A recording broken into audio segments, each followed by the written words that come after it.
Solomon Starks. Kinantot ng pangako, bigla kang nawala. Ano nangyari boy, sa ibang puki napunta? Hindi ko namalayan na meron ng tumubo. Wala na tong atrasan pero di pwedeng sumuko. Alam ko na alam mo bakit di ba halata. Siyam na buwan kong tinala, ba't kawang kamuka? Puro trabaho, sakripisyo ang dala-dala. Wala man lamang nga musta kahit na sino pa. Di ko to ginusto, pakiramdam palaging kapos. Responsibilidad mo kailangan ko pang ilimos. Anak, kumapit ka, bubuhayin ka mag-isa kahit wala kang ama. Puki ng ina. Pagod na pagod, matapos na lahat ay buto ng komento. Anak, kumapit ka kahit na natitiis ka ng hindi kontento.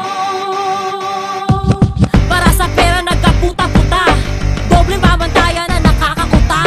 Feeling dalaga pag gustong magpahinga, pero lalaki na walwal ay ayos lang sa kanila. Nakakatangina, bakit ganyan ang pagkukumpara? Isang mali pa lang na i-level na masamang ina. Marami ang nahuhumaling sa ideya ng pamilya. Paano pa mag-aanak kung sawa na sa sistema? Leksyon ang dala-dala kaya pinili ang karera. Huwag kang magtaka kung ba't babae na ang alpha. Kaya mong punan kahit ano pa man ang kulang. Baka tandaan, nanay ka, hindi ka basta nanay lang.